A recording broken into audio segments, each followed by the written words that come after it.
we are going to study the chapter 2 of class 12th history, political and economic history, how inscriptions tell a story. ठीक है, तो ये इस chapter का third part है और इस पार्ट में हम फिफ्थ टॉपिक से स्टार्ट करेंगे जो है a change in country side, यानी कि अब हम गांव के एरिया के बारे में पढ़ेंगे, विलेज साइड के बारे में।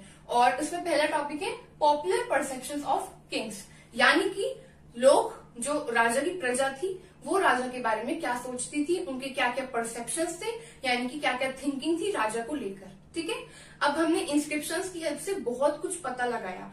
इंस्क्रिप्शंस की हेल्प से हमें ये पता चला कि कौन सा राजा कब आया, किसने कौन सा मैसेज दिया, बहुत सारी चीजें। ठीक है, पर हमें एक चीज नहीं पता चलती कि जो राजा की प्रजा थी वो राजा के बारे में क्या सोचते थे, मतलब कि राजा का उनके साथ रिलेशन कैसा था।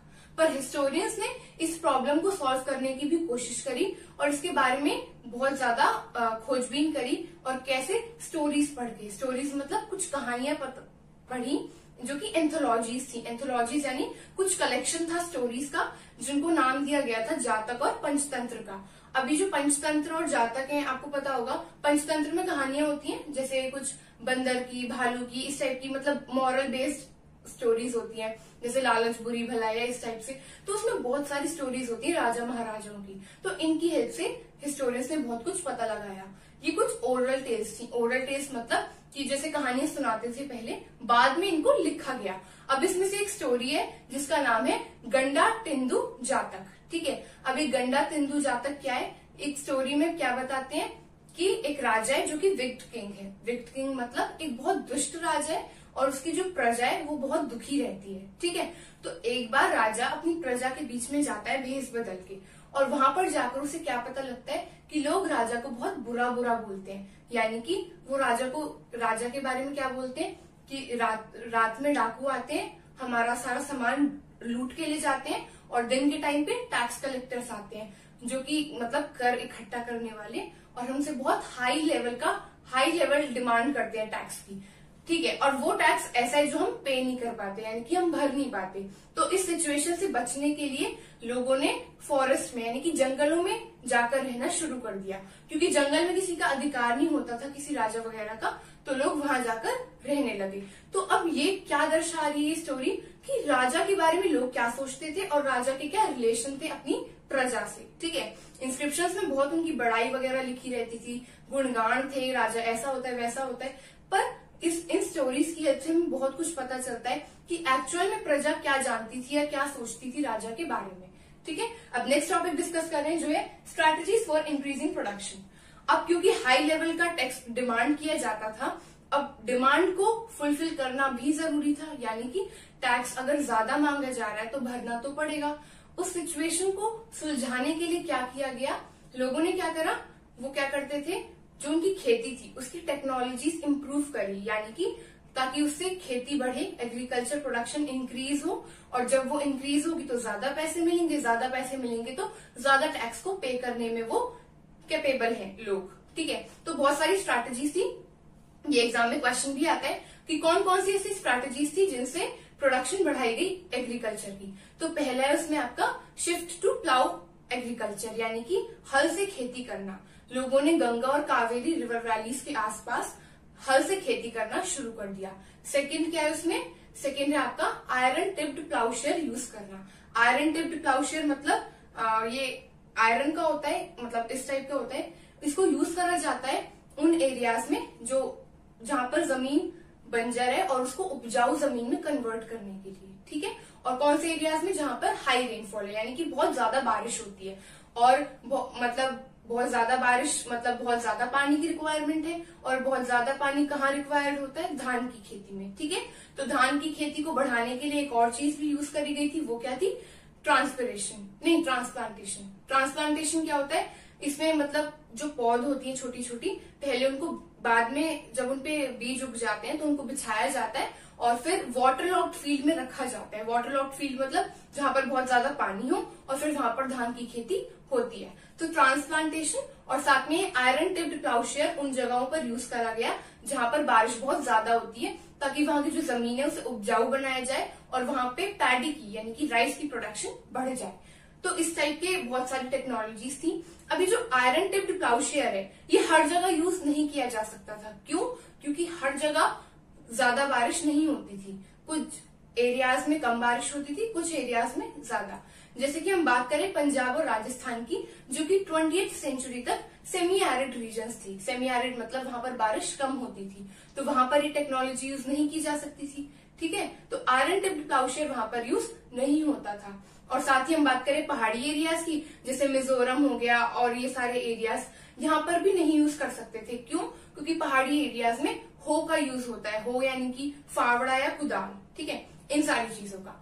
अब जहां पर बारिश कम होती है, खेती तो वहां पर भी होगी, वहां पर यूज करे जाते थे कुछ आर्टिफिशियल इरिगेशन के सिस्टम। आर्टिफिशियल इरिगेशन मतलब पानी की सिंचाई करना, कुएं या फिर टैंक्स यानी कि वेल्स को यूज करना, टैंक्स को यूज करना, इनकी हेल्प से। ठीक है, और इनको बनवाता कौन था? वेल्स और टैंक्स को जगह जगह पर कुछ कम्युनिटीज थी, यानी कि कुछ लोग मिलकर बनवाते थे, और कभी कभी राजा अपनी प्रजा के लिए बनवा देते थे, ताकि जो एग्रीकल्चर की प्रोडक्शन है वो बढ़े और इससे प्रॉफिट हो सके। ठीक है, अब नेक्स्ट टॉपिक डिस्कस करेंगे जो है डिफरेंसेस इन रूरल सोसाइटी, यानी कि विलेज एरिया में लोगों में क्या क्या भेदभाव थे। अब हमने बात करी टेक्नोलॉजीज की, बहुत सारी टेक्नोलॉजीज यूज होती थी। अब इतनी टेक्नोलॉजी यूज होती थी, मतलब एग्रीकल्चर की जो प्रोडक्शन है, मतलब खेती बढ़ाई जा सकती थी, पर फिर भी लोगों में भेदभाव क्यों थे? जब इतनी अच्छी से खेती हो सकती है तो सब लोग सेम टाइप की खेती कर सकते हैं और बहुत ज्यादा प्रॉफिट कमा सकते हैं, पर नहीं, कुछ डिफरेंसेस भी थे।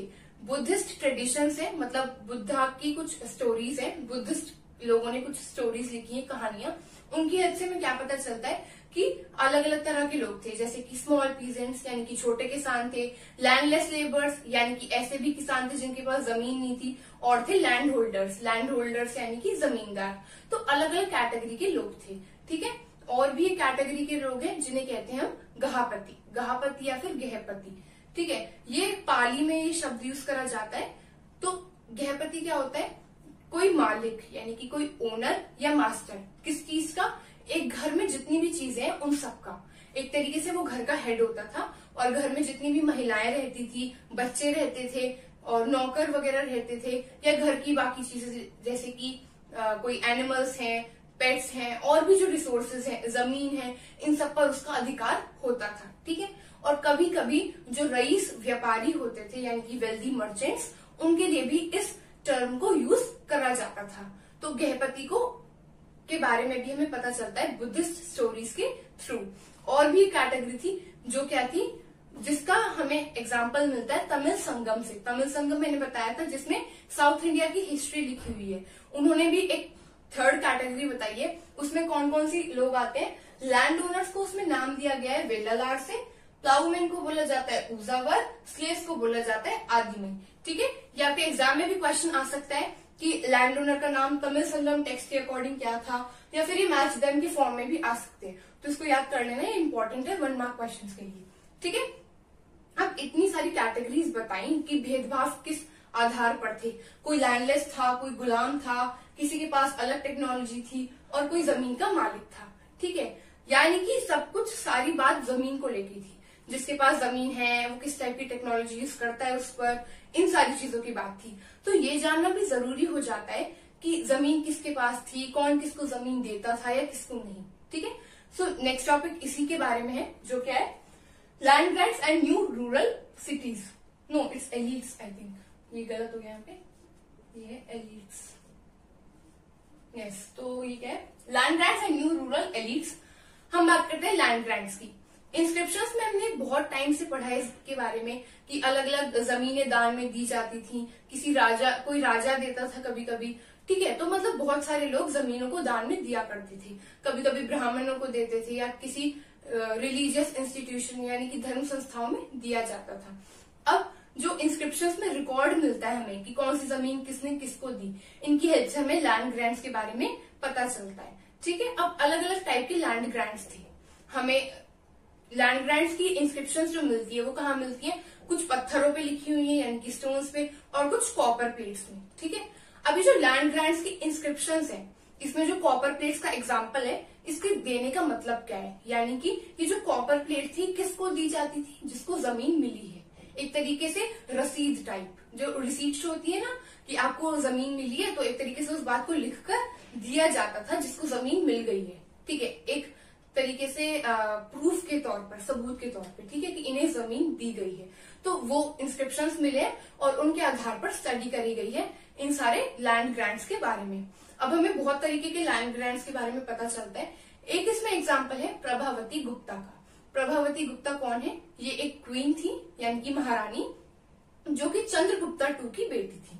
अब प्रभावती गुप्ता गुप्ता एम्पायर की ही है और चंद्रगुप्ता टू भी गुप्ता एम्पायर के ही है, ये मौर्यन एम्पायर के नहीं है, अलग है, ठीक है। तो इसमें क्या पता चलता है हमें कि प्रभावती गुप्ता जो कि चंद्रगुप्ता टू की बेटी थी, उनकी शादी कहाँ हुई थी? एक दूसरी रूलिंग डायनेस्टी में, यानी कि एक दूसरे राजघराने में, जो थे वकाटकास, ठीक है, जो कि महाराष्ट्र में, यानी कि इंडिया के वेस्ट में, यानी कि दक्कन के एरिया में, वहां पर ये रूल कर रहे थे, वहां पर इनका राज्य था, ठीक है। तो क्या पता चलता है कि प्रभावती गुप्ता के पास एक जमीन थी और वो जमीन उन्होंने दान में दे दी, किसी को ग्रांट कर दी।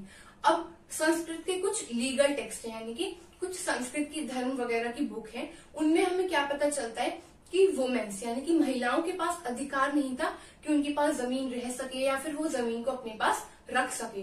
पर अब हमें प्रभावती गुप्ता का एग्जाम्पल मिलता है कि उनके पास एक जमीन थी जिसने और उन्होंने वो दान में दे दी।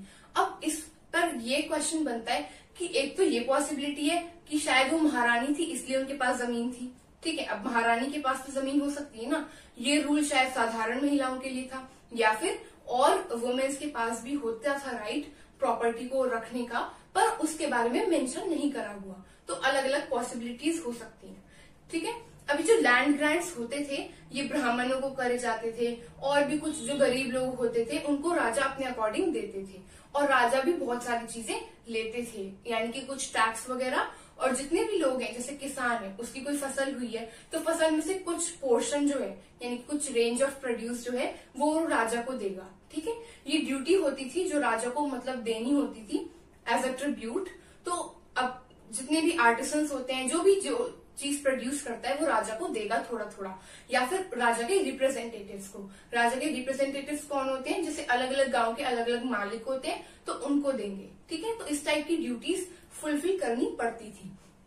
अब लैंड ग्रांट्स में एक क्वेश्चन और आता है कि क्या सब जगह सेम साइज की लैंड दी जाती थी, यानी कि सब जगह सेम साइज की जमीन को दान में दिया जाता था? तो इसका आंसर है नहीं। पूरे सब कॉन्टिनेंट में बहुत कभी कभी छोटे प्लॉट भी दिए जाते थे, कभी कभी बड़ी जमीन भी दी जाती थी, और ये डिपेंड किस पे करता था कि जमीन छोटी दी जाएगी या बड़ी, जिसको जमीन मिल रही है, ठीक है। डोनर तो वो होता है जो जमीन दे रहा है, जो कुछ डोनेट कर रहा है, और डोनी वो होता है जिसको सामान मिल रहा है, कुछ भी हो सकता है वो सामान। तो जो डोनी होता था लैंड का, वो डिसाइड करता था कि उसे लैंड कितनी बड़ी या छोटी चाहिए, ठीक है। अब सवाल ये उठता है, ये जो लैंड ग्रांट करी जाती थी, यानी कि ये जो जमीन दान में दी जाती थी, क्यों दी जाती थी? इसकी बहुत सारी डिबेट्स करी है, यानी कि बहुत वाद विवाद है इस पर भी। हिस्टोरियंस का बहुत अलग अलग स्टेटमेंट्स है, बहुत सारी चीजें हैं। क्या क्या है वो? पहली चीज कि एग्रीकल्चरल एरिया बढ़ाने के लिए, यानी कि सफल का एरिया बढ़ जाए, फसल का एरिया बढ़ जाए, जहां पर खेती होती है उसको बढ़ाने के लिए लोगों को जमीन दी जाती थी कि जमीन लीजिए, यहाँ पर खेती करिए, और फिर ताकि और ज्यादा प्रोडक्शन हो और इससे और ज्यादा फ्लरिश हो जाए हमारा किंगडम, यानी कि और ज्यादा समृद्ध राज्य बन जाए। और क्या पॉसिबिलिटी मानी जाती है कि राजा की जब सत्ता जो है वो कमजोर पड़ जाती थी। वो कैसे? हमने बात करी थी कि गुप्ता एम्पायर में सामंत होते हैं। सामंत कौन होते हैं? जो मिलिट्री का ख्याल रखते हैं कि जितनी भी मिलिट्री होगी, सैन्य शक्ति होगी पूरे राज्य की, उसका जो रिस्पॉन्सिबिलिटी है वो सामंत के हाथ में रहेगा। तो कभी कभी सामंत इतने शक्तिशाली बन जाते थे कि राजा को उसकी पोजीशन से उतारकर खुद राजा बन जाते थे। तो राजा कुछ लोगों को जमीन दान में देते थे और उन्हें एक तरीके से अपने अंडर ले लेते थे, ताकि ये सामंत मिलकर राजा का विरोध ना कर सके, ठीक है। और ये भी कहा जाता है कि एक तरीके से राजा अपने आप को सुपरमैन की तरह दिखाना चाहता था, मतलब कि राजा बहुत शक्तिशाली है और ऐसे छोटे मोटे दान तो वो दे ही सकता है, इस तरह से, ठीक है। तो बहुत अलग अलग इंटरप्रिटेशन है अलग अलग हिस्टोरियंस की। और अब हमें ये जो लैंड ग्रांट्स है, इनकी हेल्प से ये तो पता चलता है कि जो कल्टीवेटर्स थे, यानी कि जो किसान थे, और जो राजा था, उनके बीच में क्या संबंध थे, यानी कि राजा किसको टैक्स, किससे जमीन लेता था, किसको जमीन देता था, इन सब के बारे में। पर बहुत लोग और भी हैं जिनके बारे में नहीं पता चलता, जैसे कि जो मछुआरे होते थे, यानी कि फिशर फोक हो गए, और कुछ आर्टिसंस हो गए, जो इधर से उधर सामान बेचते हैं, ठीक है। अब उनके पास जमीन थी या नहीं, उन्हें जमीन मिलती थी या नहीं, उन्हें कोई जमीन दान में देता था, इसके बारे में इंस्क्रिप्शंस में कुछ भी नहीं लिखा हुआ, तो हमें इनके बारे में कुछ नहीं पता कि इनको जमीन मिलती थी या नहीं। मतलब इनकी जमीन अगर कुछ ट्रांजैक्शन होते भी थे तो उसके बारे में रिकॉर्ड नहीं करा हुआ, ठीक है, तो उसके बारे में हमें नहीं पता लगता। अब नेक्स्ट टॉपिक पढ़ते हैं जो है 6th टाउन्स एंड ट्रेड, यानी कि हम बात करेंगे शहरों के बारे में और कुछ व्यापार वगैरह के बारे में, जिसमें फर्स्ट टॉपिक है न्यू सिटीज, यानी कि कुछ नए नए सिटीज, नए नए शहर इमर्ज हो रहे थे, वो क्या थे, कैसे थे, कहाँ कहाँ पर थे, ठीक है। तो अब महाजनपद थे, महाजनपद की हमने बात करी थी, उसमें से 16 महाजनपद थे, जैसे कि कुरु, पांचाल, गांधार, ये सारे। तो इन सबकी कैपिटल भी होती थी, जैसे मगध की कैपिटल थी पाटलिपुत्र, ठीक है। तो पाटलिपुत्र कहाँ थी, रिवरिन रूट, यानी कि नदियों से जो रास्ता जाता है वहां पर था ये पाटलिपुत्र। और उज्जैन कहाँ था, उज्जैन वहां पर था जहां से एक लैंड रूट है, लैंड रूट यानी कि जमीन से ट्रेड करने के लिए जो रास्ता था वहां पर उज्जैन था। और पुहार कहाँ पर है, पुहार है साउथ में, जो कि सी रूट के पास था। सी रूट यानी कि समुद्र से ट्रैवल करने के लिए जो रास्ता था वो पुहार के पास था। अब जितने भी मेजर टाउन्स यानी कि मुख्य शहर थे वो अलग अलग रूट्स के पास थे, अलग अलग ट्रेड रूट्स के पास। ट्रेड रूट्स मतलब जहां से व्यापार करा जा सकता था, ठीक है। अब बहुत सारे ऐसे टाउन्स होते हैं, सिटीज होती है या कैपिटल होती है जिनके नए नए रहस्य होते हैं, अपने यहाँ एक अलग इतिहास होता है, ठीक है। अब किसी सिटी को लेकर, मतलब किसी शहर को लेकर कह देते हैं कि यहाँ पर पहले भूत रहता था, वो भूत मर गया, मतलब सॉरी एक इंसान रहता था वो मर गया, फिर भूत बन के डराने लग गया, इस टाइप से। तो अलग अलग शहर की, अलग अलग जगह की अलग अलग इतिहास होता है। वैसे हम बात करते हैं पाटलिपुत्र के इतिहास के बारे में। अब यहाँ पर कोई भूत नहीं था, मतलब वैसे ही बता दिया मैंने। तो पाटलिपुत्र की क्या हिस्ट्री है, पाटलिपुत्र की हिस्ट्री ये है कि वो स्टार्टिंग में एक विलेज था, यानी कि वो स्टार्टिंग में एक गांव था जिसका नाम था पाटली ग्राम, ठीक है। और मगध वालों की जो कैपिटल थी, यानी कि जो राजधानी थी वो क्या थी, राजगह। राजगह मतलब राजा का घर। पहले वो उनकी कैपिटल थी, बाद में शिफ्ट करके उन्होंने पाटलिपुत्र को अपनी कैपिटल बना लिया और तब इसका नाम पाटली ग्राम से पाटलिपुत्र रख दिया, ठीक है। और ये one of the largest cities थी एशिया में, मतलब एक बहुत बड़ी सिटी थी ये एशिया में पूरे में, मतलब बहुत सारी सिटीज में से एक, जो कि बहुत बड़ी थी। और पर हमें क्या पता चलता है कि 7th सेंचुरी के दौरान ये सिटी बहुत छोटी, मतलब ये जो कैपिटल थी पाटलिपुत्र, ये बहुत खराब हो गई थी, तहस नहस हो गई थी और बहुत कम लोग यहाँ पर रहते थे। और आज की डेट में ये बिहार बन चुका है, ठीक है। अब नेक्स्ट टॉपिक डिस्कस करते हैं जो है urban populations, elites and craft persons. Urban population यानी कि शहर के जो लोग थे, शहर में जो भी पॉपुलेशन रहती थी, जिस टाइप के लोग थे उनके बारे में, ठीक है। अब अगर हम बात करें, हमें जितना भी हिस्टोरियंस से पता चलता है, यानी कि हिस्टोरियंस एक्सकवेशंस करते हैं, कुछ खोज वगैरह करते हैं, तो उन एरियाज में तो पॉसिबल है जहां पर कोई नहीं रहता, यानी कि जो ऐसे बंजर पड़े हुए हैं वहां पर तो हम खोज कर सकते हैं और पता लगा सकते हैं कि जमीन में से क्या मिला है, ये जगह किस काम में लाई जाती थी। पर जिन जगहों पर लोग रहते हैं आज भी, जैसे बिहार में लोग अब भी रहते हैं, मगध जो आज की डेट में बिहार बन चुका है वहां पर लोग आज भी रहते हैं, तो ऐसी जगहों पर एक्सकवेट यानी कि खोज करना बड़ा मुश्किल हो जाता है, ये पता लगाना बड़ा मुश्किल होता है कि किस टाइप का सामान वहां पर मिलेगा, मतलब पता नहीं चलता इजीली। बट फिर भी हिस्टोरियंस ने बहुत कुछ पता लगाने की कोशिश करी और क्या क्या पता चला कि एक बड़ा बर्तन होता है, डिश होती है जो कि ग्लॉसी फिनिश की होती है, यानी कि बड़े अच्छे से बनी हुई होती है वो, उसका नाम होता है नॉर्दर्न ब्लैक पॉलिश्ड वेयर, ठीक है।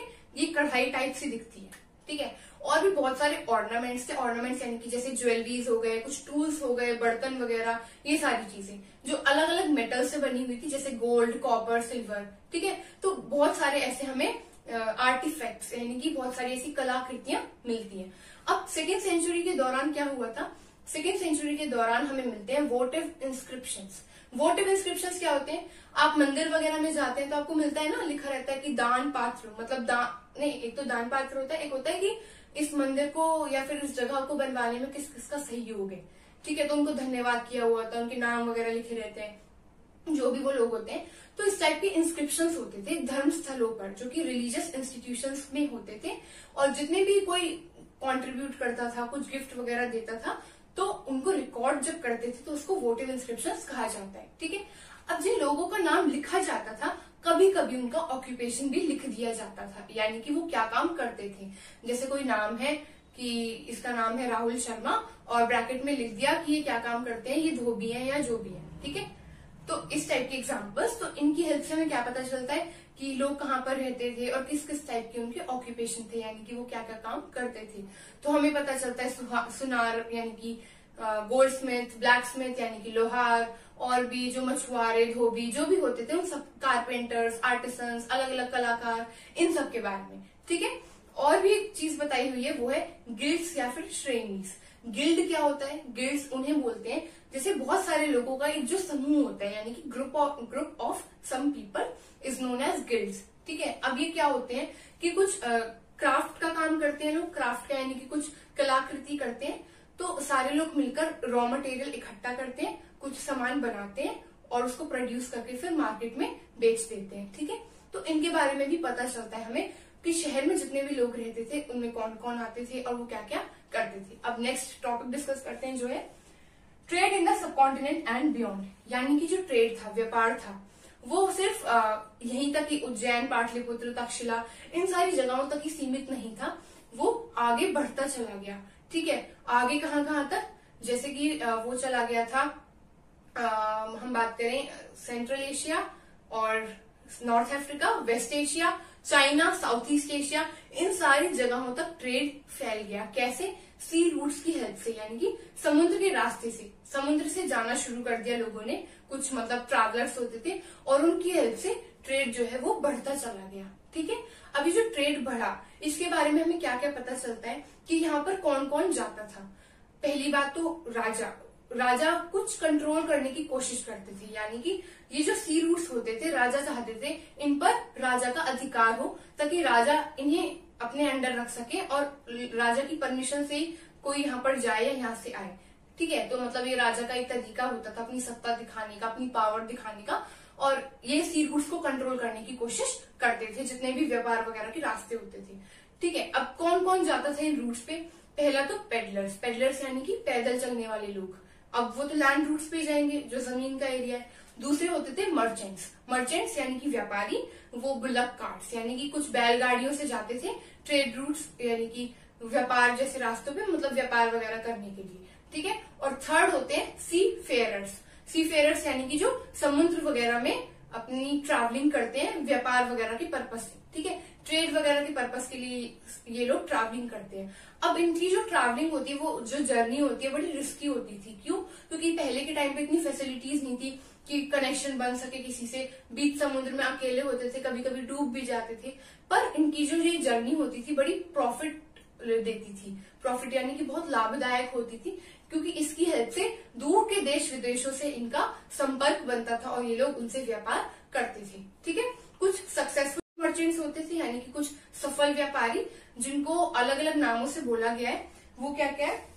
उनको तमिल में बोला जाता है मसक्तुवन और प्राकृत में बोला जाता है सेठीज, ठीक है। सेठीज जैसे कि सेठ टाइप, ठीक है, ऐसे तो इनके नाम रखे गए हैं। अब ट्रेड किस किस चीज का होता था, यानी कि व्यापार किस किस चीज का किया जाता था?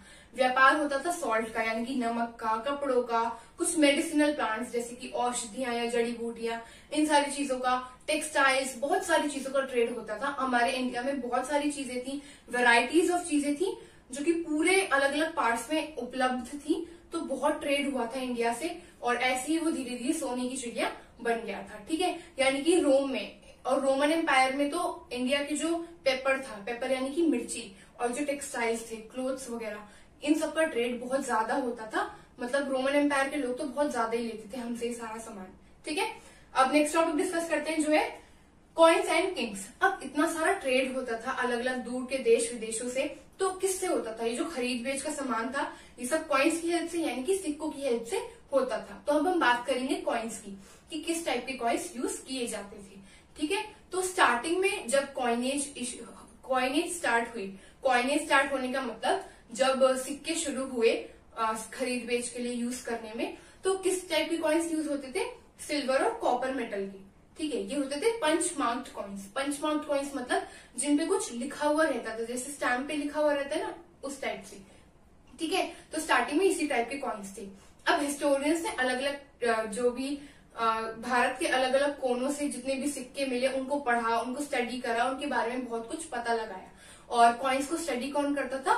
नुमिस्मैटिस्ट। नुमिस्मैटिस्ट कौन होता है? जो सिक्कों को पढ़ता है और पढ़ना जानता है उनके बारे में, और उनके बारे में पढ़ के बताता है कि कौन सा सिक्का किसके टाइम पर था, क्यों यूज किया जाता था, ठीक है, इन सब चीजों के बारे में। तो बहुत सारे अटेम्प्ट्स करे हिस्टोरियंस ने, बहुत सारी कोशिशें करी और बहुत सारी चीजों के बारे में पता लगाया, ठीक है, जिसमें से हमें पता चलता है सबसे पहले कि जो इंडो ग्रीक रूलर्स थे उन्होंने पहला ऐसा कॉइन इश्यू करा था जिस पर नाम और इमेज दोनों थे, यानी कि एक राजा का नाम भी लिखा हुआ था और उसकी इमेज यानी कि उसका चेहरा भी बना हुआ था। ऐसे कॉइन सबसे पहले किसने इश्यू करे थे? इंडो ग्रीक रूलर्स ने। ये आपके पेपर में क्वेश्चन भी आ सकता है, ठीक है।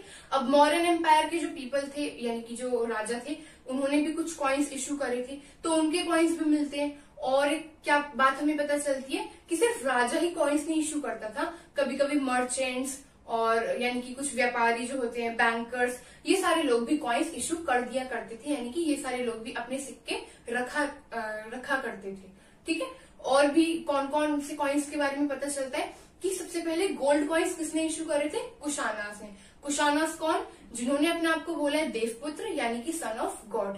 इन्होंने भी बहुत टाइप के कॉइन यानी कि सबसे पहले जो गोल्ड कॉइन्स थे वो इन्होंने इश्यू करे थे। और जो कुशानास के गोल्ड कॉइन्स का वजन था वो किसके गोल्ड कॉइन्स के वजन से मिलता था? जो कि रोमन एम्पायर के कॉइन्स थे और जो ईरान के रूलर्स के जो कॉइन्स थे उनका वजन और कुशाना के जो गोल्ड कॉइन्स थे उनका वजन सेम था, ठीक है। तो मतलब ठीक है, अलग अलग दूर देश विदेशों से अलग अलग टाइप की चीजें अडॉप्ट करते थे लोग और उनको अपनाते थे और यूज किया करते थे। अब सवाल उठता है जब गोल्ड कॉइन्स यूज करे जाते हैं, इसका मतलब गोल्ड स्टार्टिंग से ही बहुत कीमती था, यानी कि सोने की हमेशा से बहुत कीमत थी। तो अब मतलब इतनी महंगी वस्तुएं हैं वो कि उन्हें सोने के दाम पर बेचा या खरीदा जा रहा है, ठीक है। मतलब जो वस्तुएं हैं, जो गुड्स हैं वो बहुत एनॉर्मस वैल्यू के हैं, इसलिए उनके लिए गोल्ड कॉइन्स देने पड़ रहे हैं, ठीक है। अब हमें क्या पता चलता है आर्कियोलॉजिस्ट की हेल्प से कि जो गोल्ड कॉइन्स हैं रोमन एम्पायर के टाइम के वो हमें कहाँ पे मिलते हैं? साउथ इंडिया में। अब साउथ इंडिया में कैसे मिलते हैं? साउथ इंडिया मतलब दक्षिण भारत जो है और जो रोम है उनमें बहुत डिफरेंस है। आप मैप में देखो ध्यान से, बहुत दूर है एक दूसरे से, पर फिर भी रोमन एम्पायर के कॉइन्स साउथ इंडिया में क्यों थे? क्योंकि उनमें ट्रेड था, यानी कि उनमें व्यापार था और व्यापार की वजह से उनमें संपर्क थे, यानी कि कुछ कम्युनिकेशंस थे, ठीक है। और नेक्स्ट है कि सिर्फ राजा महाराजा या मर्चेंट्स, बैंकर्स ये ही कॉइन्स नहीं इश्यू करते थे, ट्राइबल रिपब्लिक्स भी करती थी। ट्राइबल रिपब्लिक्स यानी कि आदिवासी लोग। आदिवासी लोगों में जो हमें एग्जाम्पल मिलता है वो किसका मिलता है? योद्ध्यास का। योद्ध्यास कौन थे? पंजाब और हरियाणा में रहते थे ये लोग और इनके बहुत सारे कॉपर कॉइन्स मिले हैं आर्कियोलॉजिस्ट को, ठीक है। इनकी हेल्प से क्या पता चलता है कि ये भी इंटरेस्ट रखते थे व्यापार में और इकोनॉमिक एक्सचेंज यानी कि अर्थव्यवस्था के लेन देन में ये भी अपना क्या कहते हैं पूरा योगदान दे रहे थे, ठीक है। और क्या पता चलता है कि गुप्ता एम्पायर के टाइम पर सबसे ज्यादा प्योरेस्ट गोल्ड कॉइन्स मिलते हैं। गोल्ड कॉइन्स मतलब बहुत स्पेक्टेकुलर टाइप के थे, स्पेक्टेकुलर मतलब बहुत शानदार गोल्ड कॉइन्स थे और इन गोल्ड कॉइन्स की हेल्प से किंग को बहुत ज्यादा बेनिफिट यानी कि किंग को बहुत ज्यादा प्रॉफिट भी होता था। अब एक सवाल आता है कॉइन्स और किंग्स के मामले में कि 6th सेंचुरी से कॉइन्स जो गोल्ड कॉइन्स थे वो मिलना कम हो गए, यानी कि उनके एविडेंस कम मिलते हैं। ऐसा क्यों है? अब इस पर आर्कियोलॉजिस्ट ने, हिस्टोरियंस ने बहुत सारी टिप्पणियां दी। वो क्या है? पहली बात तो कहा गया है कि वेस्टर्न रोमन एम्पायर में का डिक्लाइन हो गया था इस टाइम पे। आपने 11th क्लास में पढ़ा होगा, वेस्टर्न रोमन एम्पायर का डिक्लाइन हो गया था, तो जितने भी लोगों का उनसे ट्रेड को लेकर संपर्क था वो टूट गया। तो हो सकता है इसकी वजह से गोल्ड कॉइन्स मिलने बंद हो गए हो। दूसरा रीजन क्या माना जाता है कि अलग अलग टाउन्स इमर्ज हो रहे थे, वहां पे अलग अलग शहर आ रहे थे, तो लोगों ने रोमन एम्पायर को छोड़ के मतलब जहां पे गोल्ड कॉइन्स मिलते थे उन जगह को छोड़कर जो पास के सेंटर्स थे उनसे ट्रेड करना शुरू कर दिया। और एक और जो इम्पोर्टेंट चीज बताई जाती है वो क्या है कि कॉइन्स जो थे वो सर्कुलेशन में थे, यानी कि उन्हें आदान प्रदान यानी कि कुछ खरीद बेच के लिए यूज किया जाता था, उन्हें स्टोर करके नहीं रखा जाता था। जैसे हमें हड़प्पन सिविलाइजेशन की बहुत सारी चीजें होर्ड्स में मिलती हैं। होर्ड्स मतलब बड़े बड़े वेसल्स होते हैं, उनमें पड़ी हुई मिल जाती हैं, पर कॉइन्स को तो कंटिन्यूअसली यूज करते थे ना लोग, तो इसलिए शायद हमें कॉइन्स के बारे में ज्यादा कम पता चलता है, मतलब कम कॉइन्स हमें मिलते हैं, ठीक है। पर फिर भी हमें कॉइन्स के बारे में इंस्क्रिप्शंस में बहुत कुछ पता चलता है और इंस्क्रिप्शंस में बहुत कुछ लिखा हुआ है कॉइन्स के बारे में, तो हम ये नहीं कह सकते कि 6th सेंचुरी के टाइम पर कॉइन्स का कॉइन्स लुप्त होना शुरू हो गए। ठीक है, तो ये अलग अलग टिप्पणियां हैं जो अलग अलग हिस्टोरियंस ने दी है। अब हम 7th टॉपिक डिस्कस करते हैं जो है back to basics, how are inscriptions deciphered, यानी कि इंस्क्रिप्शंस को कैसे डेसिफर पढ़ा जाता था और उन्हें ट्रांसलेट करा जाता था। ठीक है, अब तक हमने इतनी सारी चीजें पढ़ी कि इंस्क्रिप्शंस की हेल्प से हमें पता चलता है कौन सा राजा कब आया, किसने क्या अचीव करा और ये सारी चीजें। अब सवाल ये उठता है कि इनको पढ़ा कैसे जाता था, इन्हें ट्रांसलेट कैसे करा जाता था। ठीक है, तो इसमें फर्स्ट टॉपिक है डेसिफरिंग ब्राह्मी, यानी कि ब्राह्मी स्क्रिप्ट को कैसे ट्रांसलेट करा गया और कैसे पढ़ा गया। मॉडर्न इंडियन लैंग्वेजेस हैं, यानी कि जितनी भी भाषाएं आज हम बोलते हैं हिंदुस्तान में, इंडिया में, कौन कौन सी है वो, हिंदी हो गई, बंगाली हो गई, तमिल हो गई और तेलुगु, बहुत सारी लैंग्वेजेस हैं। ठीक है, तो ये जो लैंग्वेजेस हैं जिस स्क्रिप्ट में से आई हैं वो सारी स्क्रिप्ट मतलब ज्यादातर स्क्रिप्ट ब्राह्मी स्क्रिप्ट में से जन्मी है। ठीक है, मतलब ब्राह्मी स्क्रिप्ट के अंडर बहुत सारी स्क्रिप्ट है और उन स्क्रिप्ट के अंदर बहुत सारी इंडियन लैंग्वेजेस हैं जो हम आज की डेट में बोलते हैं और एक दूसरे से संपर्क करने के लिए, कम्युनिकेट करने के लिए यूज करते हैं। ठीक है, तो इसलिए ब्राह्मी स्क्रिप्ट का पता लगाना बहुत इंपॉर्टेंट था ताकि हमें और भी जो स्क्रिप्ट इससे जन्मी है उनको पढ़ना भी हमें आ जाए। ठीक है, तो यूरोपियन स्कॉलर्स ने क्या करा, यूरोपियन स्कॉलर्स ने इंडियन पंडित्स यानी कि हिंदुस्तान के जो पंडित थे उनकी हेल्प ली और उन्होंने जो देवनागरी स्क्रिप्ट थी, मैंने आपको एक बार बताया था, देवनागरी स्क्रिप्ट जिसमें से हिंदी लैंग्वेज इवॉल्व हुई है, वो और बंगाली, इन दोनों स्क्रिप्ट की हेल्प से पुराने जितनी भी इंस्क्रिप्शन थी उनको पढ़ने की कोशिश करी।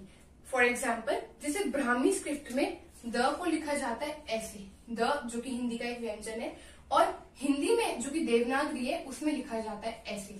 ठीक है, तो ये शब्द इससे ऐसे बन गया, ब्राह्मी स्क्रिप्ट में ऐसा था और देवनागरी स्क्रिप्ट में इसको ऐसे लिखा जाने लग गया। ठीक है, तो इस तरीके से ट्रांसलेट करा जाता है और जो शब्द जिसके जैसा दिखता है या फिर थोड़ा सा आइडेंटिकल लगता है तो ऐसे पहचान करी जाती है, पढ़ा जाता है चीजों को।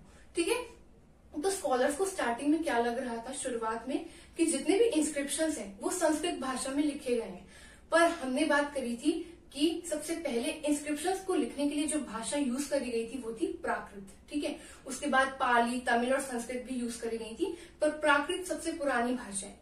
ठीक है, तो जेम्स प्रिंसेप ने 1838 में बहुत मुश्किल से बहुत ज्यादा मेहनत करके इन्वेस्टिगेशन करी और कुल मिला के ब्राह्मी स्क्रिप्ट को डेसिफर कर दिया, यानी कि उसे ट्रांसलेट कर दिया, पढ़ना जान लिया। तो इसकी हेल्प से हमें ब्राह्मी स्क्रिप्ट को डेसिफर करा हमने। ठीक है, नेक्स्ट टॉपिक है हाउ खरोष्टी वॉज रेड, यानी कि खरोष्टी स्क्रिप्ट को कैसे पढ़ा गया, कैसे ट्रांसलेट करा गया। ठीक है, खरोष्टी स्क्रिप्ट यूज होती थी इंडिया के नॉर्थ वेस्ट पार्ट में, नॉर्थ वेस्ट मतलब पाकिस्तान, अफगानिस्तान, इन सारे एरियाज में। ठीक है, और वहां पर कौन रूल करता था, इंडो ग्रीक रूलर्स, जिनके टाइम पर ऐसे कॉइन्स इश्यू हुए थे जिन पर इमेज भी बनी हुई थी राजा की और नाम भी लिखा हुआ था। ठीक है, तो ये जो नाम लिखे हुए रहते थे राजाओं के, ये खरोष्टी स्क्रिप्ट में लिखे हुए रहते थे, या तो खरोष्टी स्क्रिप्ट में या ग्रीक स्क्रिप्ट में। अब ग्रीक स्क्रिप्ट को तो यूरोपियन स्कॉलर्स पढ़ना जानते थे, ठीक है, वो तो उनकी भाषा थी तो वो पढ़ना जानते थे, पर खरोष्टी को वो पढ़ना नहीं जानते थे। तो उन्होंने क्या करा, दोनों लैंग्वेजेस के कुछ अल्फाबेट्स, कुछ वर्ड्स थे, उनको कंपेयर करा और इस तरह से दोनों लैंग्वेजेस को ट्रांसलेट करा। जैसे कि एक वर्ड है ए, जो कि एल्पोडोटस एक नाम है, इसको सिंबल दिया गया है ए का। ठीक है, दोनों स्क्रिप्ट ग्रीक और खरोष्टी दोनों स्क्रिप्ट में इस सिंबल से बोला जाता है ये नाम। तो ऐसी और भी बहुत सारे सिंबल्स थे, उनको स्टडी करा और बाद में जब जेम्स प्रिंसेप ने प्राकृत लैंग्वेज को पढ़ना जान लिया तब और आसानी हो गई बड़े बड़े इंस्क्रिप्शंस को पढ़ने में। ठीक है, नेक्स्ट टॉपिक पढ़ते हैं अब हिस्टोरिकल एविडेंस फ्रॉम इंस्क्रिप्शंस, यानी कि हमें क्या क्या ऐसे एविडेंसेस मिलते हैं, क्या क्या सबूत मिलते हैं इंस्क्रिप्शन से। अलग अलग जो भी हिस्टोरियंस ने निकाले हैं, दो तरह के इंस्क्रिप्शंस की बात करेंगे हम। पहला तो कि जो अशोका रूलर था, जो कि चंद्रगुप्त मौर्य का पोता था, उनके जो इंस्क्रिप्शंस हैं उनमें उनका नाम अशोका नहीं लिखा गया, उन्हें अलग तरीके से मेंशन करा गया है। कैसे, उन्हें नाम दिए गए हैं देवनाम पिया या फिर पियादस्सी। देवनाम पिया मतलब जो भगवान के प्यारे होते हैं, ठीक है, बिलव्ड टू गॉड्स, और जो पियादस्सी है उसका मतलब है प्लीजेंट टू बिहोल्ड, यानी कि जिसे निहारने से खुशी मिले। तो ऐसे ऐसे टाइटल दिए गए हैं अशोका को। अब इन इंस्क्रिप्शंस में बहुत कुछ लिखा रहता था, जैसे कि धम्म का मैसेज, धम्म का प्रचार प्रसार करते थे ना अशोका, तो लिखा हुआ था कि धम्म के बारे में स्लेव से काइंड रहना और अपने ब्राह्मणों की सेवा करना और मतलब एल्डर्स की रिस्पेक्ट करना, इन सारी चीजों के बारे में जो मैसेज लिखा हुआ था, साथ में नाम लिखा रहता था देवनाम पिया, ये टाइटल्स, ठीक है। और हमें मिलते हैं कुछ ऐसे इंस्क्रिप्शंस जिनपे अशोका रूलर का नाम लिखा हुआ है। अब हमें कैसे पता चला कि ये सब एक ही रूलर के नाम है और अशोका किंग को ये देवनाम पिया और पिया दस्ती जैसे टाइटल्स दिए गए हैं? हमने उन इंस्क्रिप्शंस का कंटेंट पढ़ा, हमने भाषा पढ़ी क्या थी, राइटिंग का स्टाइल देखा कैसे लिखी गई ये बात, उससे हमें पता चला कि ये जो अशोका किंग है इसी को ही देवनाम पिया और पिया दस्ती नाम से बोला गया है, ठीक है। ये टाइटल्स इन्हें ही दिए गए हैं। और एक और इंस्क्रिप्शन है, वो क्या है, उसमें क्या पता चलता है कि अशोका ने क्या बोला था कि उन्हीं के पास एक ऐसा सोर्स था जिससे उन्हें रिपोर्ट्स मिलती थी, मतलब कि राज्य में क्या हो रहा है, कहाँ पे क्या चीज हो रही है, इन सब की रिपोर्ट्स एक इंस्क्रिप्शंस के तौर पर अशोका को मिल जाती थी, ठीक है। पर अशोका का ये कहना है कि इंस्क्रिप्शंस उन्होंने ही सबसे पहले इश्यू करे थे, इससे पहले कोई नहीं जानता था इंस्क्रिप्शन वगैरह बनाना। पर ये बात गलत है। क्यों? क्योंकि हमें अशोका से पहले की भी बहुत सारी हिस्ट्री मिलती है, बहुत सारे ट्रैवलर्स के अकाउंट्स हैं, ठीक है, बहुत सारी ऐसी चीजें हैं जिनसे हमें पता चलता है कि पहले भी रिपोर्ट्स रिसीव होती थी, यानी कि पहले भी लोग जान सकते थे राज्य में क्या चल रहा है, अलग अलग तरीके होते थे संदेश को पहुंचाने के। तो ये बात गलत हो जाती है, ठीक है। अब जो एपिग्राफिस्ट होते हैं, एपिग्राफिस्ट मतलब जो इंस्क्रिप्शंस को स्टडी करते हैं, इंस्क्रिप्शंस को पढ़ते हैं, इनके पास एक समस्या होती है, एक प्रॉब्लम होती है। वो क्या है कि हो सकता है इतिहास में किसी राजा ने कोई बात लिखी हो, वो बात किसी और चीज को ध्यान में रखते हुए लिखी हो और हिस्टोरियंस उसका कुछ और मीनिंग निकाल ले। कैसे? कभी कभी आपने देखा होगा, आप जब हिस्ट्री में कोई चीज पढ़ते हैं मतलब तो कोई स्टेटमेंट लिखी हुई होती है और साथ में ब्रैकेट में भी लिखा रहता है कि और the meaning can be this, मतलब इस बात का मतलब ये भी हो सकता है, ठीक है। तो वो दो तरीके से बताते हैं बात को। क्यों? ताकि अगर राजा ने कुछ और सोचकर भी लिखी हो तो बात का सही मतलब बता पाए हिस्टोरियंस, ठीक है, ताकि राजा जिस तरीके से बात को बताना चाहता है वो बदले ना, मतलब इतिहास के साथ छेड़छाड़ ना हो, ठीक है। इसकी वजह से ब्रैकेट्स का यूज करा जाता था ताकि अच्छे से पता लग जाए कि क्या राजा की थिंकिंग थी और फिर हिस्टोरियंस भी सही से इंटरप्रेट करें, यानी कि हिस्टोरियंस जो टिप्पणियां करते हैं या अलग अलग जो उनके ओपिनियंस होते हैं उसको भी वो लिख देते हैं। तो ये बहुत सारी प्रॉब्लम्स होती है हिस्ट्री में। और भी क्या प्रॉब्लम होती है, एक ये है कि हिस्टोरियंस को कभी कभी बहुत कुछ एसेस करना पड़ता है, यानी कि बहुत सारी चीजें जिनके बारे में बहुत गहराई में डेप्थ में स्टडी करना पड़ता है और फिर उसके बारे में लिखना पड़ता है। वो क्या है, अब जो राजा महाराजा होते थे वो कभी कभी कुछ नियम कायदे कुछ रूल्स वगैरह लिखवाते थे, कहाँ पर, कुछ इंपॉर्टेंट रूट्स में, जैसे पाटलिपुत्र हो गया, उज्जैन हो गया। तो ये जो अलग अलग रूट्स हैं यहाँ पर राजा कुछ संदेश वगैरह लिखवाते थे पत्थर वगैरह पर और उन्हें जगह जगह रख दिया जाता था ताकि लोग उन्हें पढ़ लें। अब सवाल ये उठता है पहला तो कि क्या लोग पढ़ना इतना जानते थे कि लोग उनको पढ़ के उन रूल्स को फॉलो कर लें, ठीक है। अब लोग कम पढ़ना जानते थे, पहली चीज। दूसरी कि हर जगह सेम लैंग्वेज तो यूज होती नहीं थी, कि हर जगह प्राकृत यूज होगी या हर जगह पाली ही यूज होगी, और सारे लोग पढ़कर उन नियम्स को फॉलो करते ही थे या नहीं। इन सारी चीजों के बारे में भी बहुत सारे क्वेश्चंस होते हैं, ठीक है। आगे इस टॉपिक में थोड़ा सा और डिस्क्रिप्शन दिया हुआ है पर वो आपके सोर्स से कनेक्टेड है, ठीक है। तो वो हम सोर्स बेस्ड वाली वीडियो में करेंगे जो कि नेक्स्ट वीडियो है। तो क्योंकि टॉपिक अच्छे से समझ में नहीं आएगा तो वहां पे अच्छे से क्लियर कर लेंगे, ठीक है। नेक्स्ट टॉपिक करते हैं, वो है the limitations of inscriptional evidence, यानी कि इंस्क्रिप्शंस के बारे में हमने इतना कुछ पढ़ा, इंस्क्रिप्शंस की हेल्प से हमें इतना कुछ पता चला, पर फिर भी इंस्क्रिप्शंस की कुछ लिमिटेशन होती है, ठीक है। क्योंकि एक हद तक ही हम इंस्क्रिप्शंस पर निर्भर रह सकते हैं इतिहास के बारे में जानने के लिए। वो कैसे, ये आपके पेपर में क्वेश्चन भी आता है और बहुत इंपॉर्टेंट क्वेश्चन है, 8 मार्क्स में भी आ सकता है ये, मतलब 8 मार्क्स में 2 पार्ट्स होते हैं कभी कभी, तो 4 मार्क्स वाली कैटेगरी का क्वेश्चन ये अच्छे से है। क्योंकि इसमें क्या क्या बताया हुआ है कि बहुत सारी लिमिटेशंस होती हैं। क्या हमने इंस्क्रिप्शंस के बारे में पढ़ा, ये पूरा चैप्टर इंस्क्रिप्शन से रिलेटेड ही था कि how inscriptions tell a story, inscriptions की हेल्प से हमें क्या क्या कहानियां पता चलती हैं, ये सारी चीजें। पर उन पर हम पूरी तरीके से डिपेंड नहीं हो सकते।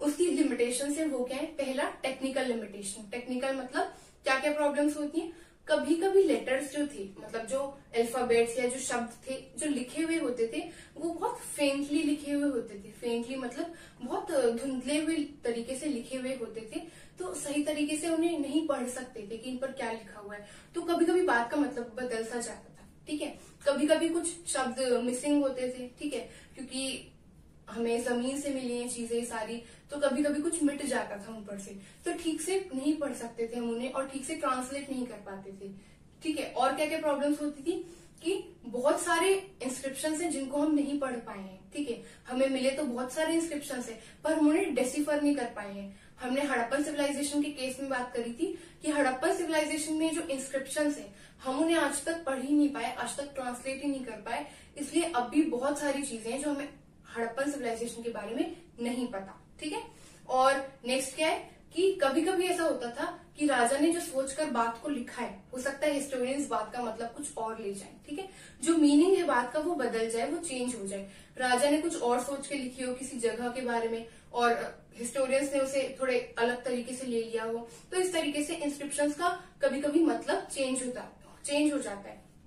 और भी बहुत सारे रीजंस है, वो क्या है कि इंस्क्रिप्शंस में क्या लिखा रहता था, राजा की तारीफ वगैरह, राजा की गुणगान। जैसे हमने बात करी थी इलाहाबाद में जो पिलर है, जो प्रयाग प्रशस्ति, उसमें समुद्रगुप्त के कवि ने, जो दरबार के कवि थे हरिसेन, उन्होंने उनके बारे में कुछ लिखा हुआ है, ठीक है। अब ये जो सब लिखते थे इसमें इंपॉर्टेंट चीजें नहीं लिखी हुई थी। इंपॉर्टेंट मतलब जैसे कि जो इम्पोर्टेंट थी जानने के लिए, क्योंकि ये तो कुछ मनगढ़ंत टाइप थी, इससे कुछ हमें फैक्ट लॉजिक की बातें नहीं पता चलती थी।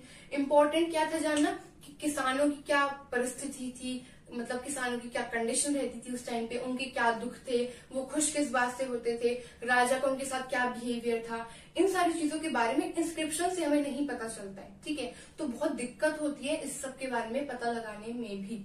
और थर्ड चीज क्या है, थर्ड चीज है आपका कि जो उन इंस्क्रिप्शंस को लिखता था वो उसी के फेवर में होती थी। जैसे हम बात करें तो सपोज करो कभी आपकी कोई लड़ाई वगैरह हो जाती है किसी से, अब घर आके आपको बताना है, मतलब पेरेंट्स को बताना है, मम्मी पापा को, कि लड़ाई कैसे हुई, किससे हुई, क्यों हुई, तो आप बात को ना ट्विस्ट करके बताओगे, मतलब अपने तरीके से तोड़ मोड़ के, कि देखो मेरी गलती तो थी नहीं, मैंने मारा नहीं था, पहले उसने नहीं करा था, फिर मैंने मारा, फिर वो मेरे से कुछ बोल रहा था, मैंने फिर भी बोला नहीं, मैं फिर भी मारते चला गया। मतलब अपने फेवर में बताते हैं बात को, ताकि हम बच्चे रहें, अब सेवर साइड पे रहते हैं, ठीक है।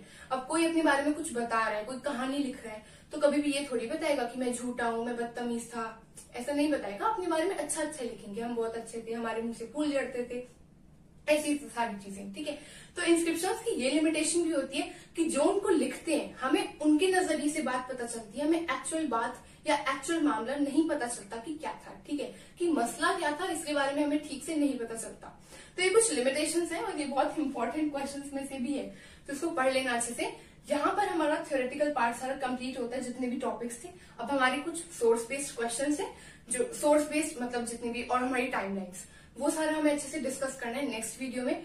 इस चैप्टर के 11 सोर्सेज हैं, तो बहुत इंपॉर्टेंट है, अलग अलग स्टोरीज बताई हुई हैं जिससे आपके क्वेश्चंस आते हैं इनडायरेक्टली एग्जाम में, तो बहुत इंपॉर्टेंट है, उन्हें भी पढ़ना। तो नेक्स्ट वीडियो में उन्हें डिस्कस करेंगे हम, ठीक है। यहाँ पे आपका ये सारे टॉपिक्स खत्म होते हैं और माइंड मैप का लिंक आपको डिस्क्रिप्शन में मिल जाएगा। एंड साथ ही साथ आपको अगर कोई भी डाउट हो या कोई भी प्रॉब्लम हो तो आप इसे कमेंट सेक्शन में पूछ सकते हैं। You can also follow me on Instagram, Facebook and on Twitter as well. मैं वहां पर भी थोड़ी बहुत इन्फॉर्मेशन देती हूँ, बट अभी मैं कम दे रही हूँ because not much of you are following me. जैसे ही बढ़ते हैं मैं आपको बहुत सारी इन्फॉर्मेशन उस पर प्रोवाइड करना शुरू कर दूंगी, ठीक है। एंड यस, अगर आपको ये वीडियो हेल्पफुल लगी हो so please like this video, share this video, subscribe to my channel and yes don't forget to hit the bell icon, ताकि जब भी नेक्स्ट वीडियो आएगा आपको